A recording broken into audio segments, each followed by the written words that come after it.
Hello, my amazing artists. Today we're going to create our own drawing inspired by the art of Piet Mondrian, as well as contemporary illustrators Philip Tseng and Phil Jones. Today we are going to be learning about line, shape, and color in order to make our own extra fun version of a famous painting. Piet Mondrian was a Dutch artist famous for his abstract paintings. Abstract art does not show things that are recognized like people, landscapes, or objects, but instead uses colors, textures, and shapes to create their art. His ideas influenced a lot of later artists, even other areas such as fashion, furniture, and playground design. Today we're looking at graphic designer and illustrator Phil Tseng, who created this fun playground with characters that look like one of Mondrian's paintings has come to life. You're going to need just a few supplies today. You're going to need a piece of paper, crayons, markers, or colored pencils in the three primary colors, red, yellow, and blue, a pencil and eraser, and a black marker or black crayon. So let's get started. Today we are going to be creating a Piet Mondrian playground. We're going to be working with squares and rectangles, and we're going to be working with the three primary colors, red, blue, and yellow.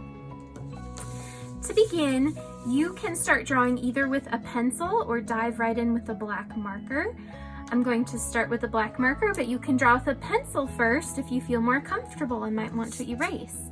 I'm going to start by drawing a really big rectangle in the middle of my paper. You want it really big, but you don't want it touching the edges of the paper. Then I'm going to divide up this big rectangle into more squares and rectangles. I'm going to start by just drawing a line from the top to the bottom inside my rectangle.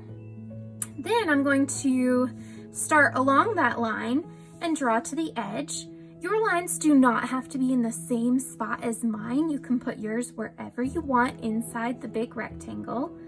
Might divide it up again right here. And then I'm going to divide it again here. But again, you can divide it up wherever you want. You just want to keep your lines horizontal, going left to right, or vertical, going top to bottom. Next, we're going to draw a few squares or rectangles inside of these shapes, and those are going to become our characters. So I'm going to draw a big rectangle inside of this rectangle, and that's going to be one of my shape people. Then I'm going to draw a square.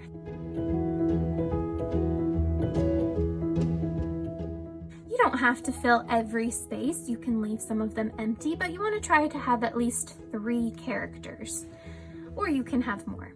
Next, we're going to give them arms and faces.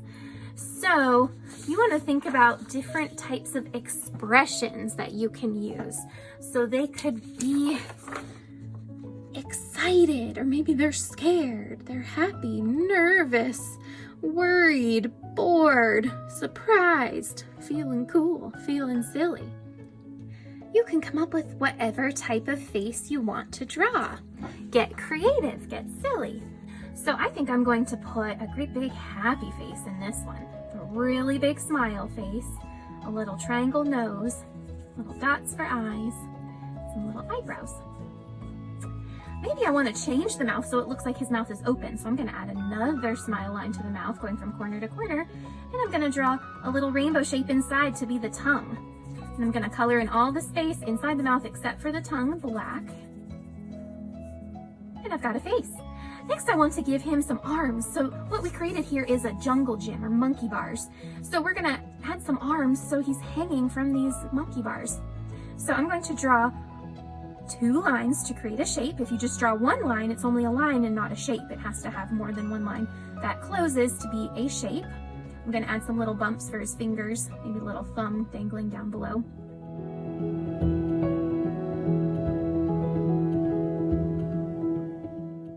Next, I'm going to add some little feet. So to draw the feet, all you have to do is draw like a capital letter L, and then I'm going to curve it up and around and back up to the top. Capital letter L, curve up, back and up. kind of like another little L for the feet. You could give it little shoelaces if you want, or any other decorations, but you don't have to. Next, I'm going to put some faces on my other shapes. So maybe this one up here is scared because he thinks he might fall. So I'm going to do an upside down smile.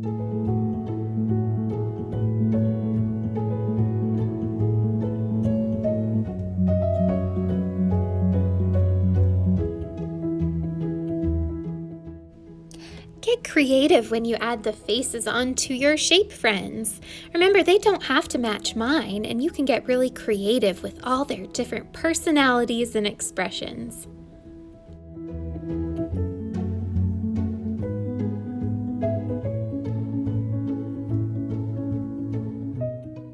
Another detail I'd like to add to make the monkey bars look a little bit more like they're metal bars attached to each other is we're going to give them joints at each spot where a line touches another line.